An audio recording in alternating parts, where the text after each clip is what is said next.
Hello everyone, welcome back to ఏఏ pharma YouTube channel. ఈరోజు ఈ వీడియోలో 2025 బెస్ట్ ఫార్మసీ జాబ్ ఏమిటో తెలుసుకుందాం. ముందుగా ఫార్మసీ జాబ్ ట్రై చేసేటువంటి అభ్యర్థులు తెలియవలసిన విషయం ఏమిటంటే ఫార్మసీ డిగ్రీతో పాటు కొన్ని రిక్వైర్డ్ స్కిల్స్ కావాల్సి ఉంటుంది. అవి ఏమిటో ఈ వీడియో ద్వారా తెలుసుకుందాం. ఈ వీడియో లాస్ట్ వరకు చూడండి. ఫస్ట్ జాబ్ వచ్చేసి ఫార్మకో సెక్టర్లో ఇప్పుడు ప్రజెంట్ అయితే టాప్లో ఉంది. ఈ ఫార్మకో జాబ్లో drug side effects, drug adverse effects, drug safety మీద వర్క్ చేస్తారు. ఈ జాబ్ కెరీర్ గ్రోత్ బాగానే ఉంటుంది. దీనికి స్టార్టింగ్ శాలరీ వచ్చేసి 25,000 ఇస్తారు. ఈ జాబ్ కావాల్సిన రిక్వైర్మెంట్ ఏందో మనం చూద్దాం. ఫస్ట్ వచ్చేసి ఫార్మా కాలేజీలో బెస్ట్ నాలెడ్జ్ ఉండాలి. నెక్స్ట్ ఒరాకిల్, ఆర్గస్ టూల్స్ తెలిసి ఉండాలి.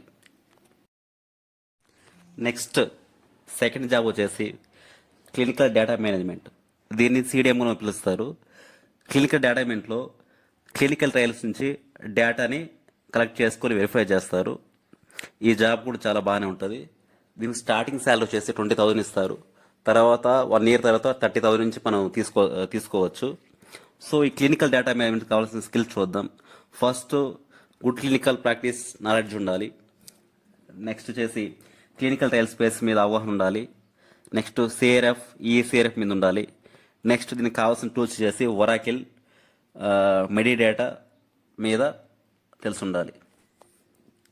Next job clinical SAS. దీన్ని క్లినికల్ స్టాటిస్టికల్ అనాలిసిస్ సిస్టమ్ అంటారు. క్లినికల్ శాస్లో క్లినికల్ ట్రయల్స్ నుంచి డేటాను స్టాటిస్టికల్గా అనాలిసిస్ చేస్తారు. దీని నుంచి క్లినికల్ డేటాను ఎఫ్డిఏ రెగ్యులేటర్కి సబ్మిట్ చేస్తారు. ఈ జాబ్స్ ప్రజెంట్ మార్కెట్లో చాలా రేర్గా దొరుకుతున్నాయి. సో ఈ జాబ్కి కావాల్సిన స్కిల్స్ చూద్దాం. ఫస్ట్ క్లినికల్ ట్రయల్స్ మీద నాలెడ్జ్ ఉండాలి. నెక్స్ట్ జీసీపీ మీద ఐడియా ఉండాలి. నెక్స్ట్ ప్రోటో ఎస్క్యూఎల్, అడ్వాన్స్ శాస్ తెలిసి ఉండాలి. దీనికి శాలరీ వచ్చేసి స్టార్టింగ్ 20,000 నుంచి ఉంటుంది. ఆఫ్టర్ 6 months తర్వాత 30,000 నుంచి తీసుకోవచ్చు.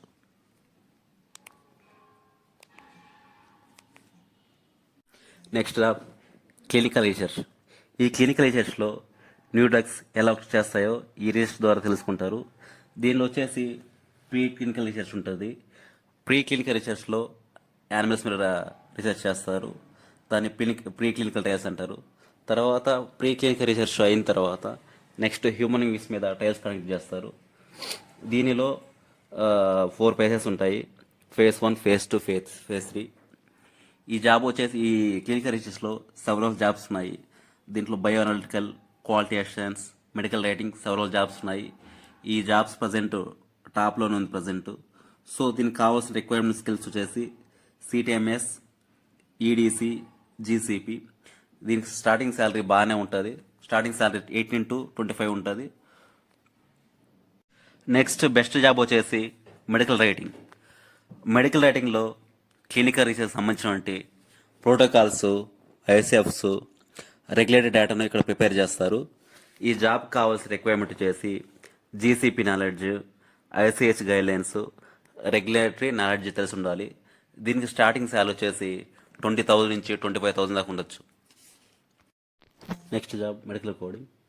మెడికల్ కోడింగ్ జాబ్లో హాస్పిటల్, డయాగ్నోసిస్ సెంటర్ నుంచి ఇచ్చే డేటా నుంచి ఐసిడి, సిపిటి కోడింగ్ చేయవలసి ఉంటుంది. ఇది పేషెంట్ ఇన్సూరెన్స్కి, మెడికల్ రికార్డ్ కోసం ఇది చాలా ఇంపార్టెంట్ అయింది. దీంట్లో కావాల్సిన స్కిల్స్ ఏంటంటే హ్యూమన్ అనాటమీ మీద మంచి స్కిల్స్ ఉండాలి. నెక్స్ట్ ఫార్మకాలజీ మీద మంచి స్కిల్స్ ఉండాలి. నెక్స్ట్ సిపిటి, ICD-10 నాలెడ్జ్ తెలిసి ఉండాలి. బెస్ట్ జాబ్ వచ్చేసి రెగ్యులేటరీ అఫైర్స్. రెగ్యులేటరీ అఫైర్స్ జాబ్లో డ్రగ్ అప్రూవల్ కోసం రెగ్యులేటరీకి ఫైలింగ్ చేయాల్సి ఉంటుంది. దీనిలో కొన్ని మార్క్సెస్ ఉంటాయి, యుఎస్ మార్కెట్, యూఏ మార్కెట్.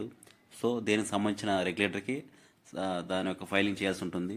దానిలో ఇప్పుడు ఎన్డీఏ అప్లికేషన్ కానీ, ఏఎన్డీఏ అప్లికేషన్ కానీ ఈ రెగ్యులేటరీ అఫైర్స్ నుంచి సబ్మిట్ చేస్తారు. ఈ జాబు మంచిగానే ఉంది. దీని స్టార్టింగ్ సాలరీ వచ్చేసి 20 నుంచి 25,000 ఉంది. నెక్స్ట్ బెస్ట్ జాబ్ వచ్చేసి క్వాలిటేషన్ డిపార్ట్మెంట్ ప్రజెంట్ అయితే బాగానే ఉంది. దీనిలో ప్రొడక్షన్ సమయంలో ఈ డ్రగ్ క్వాలిటీ ఆఫీసర్ వచ్చేసి ఈ క్వాలిటీని చెక్ చేస్తాడు. నెక్స్ట్ దీనికి కావాల్సిన రిక్వైర్మెంట్స్ వచ్చేసి జిఎంపి, రెగ్యులేటరీ స్కిల్స్ సరిపోతుంది. దీనికి స్టార్టింగ్ శాలరీ వచ్చేసి 16 to 20,000 ఉంది. మీకు మరింత డీప్ ఇన్ఫర్మేషన్ కావాలంటే కామెంట్ సెక్షన్లో కామెంట్ చేయండి. మరిన్ని ఫార్మా వీడియోస్ కోసం ఇప్పుడే మన ఏఏ ఫార్మా యూట్యూబ్ ఛానల్ని సబ్స్క్రైబ్ చేసుకోండి. మీ ఫార్మసీ మిత్రులందరికీ ఈ వీడియో షేర్ చేయండి. Thank you.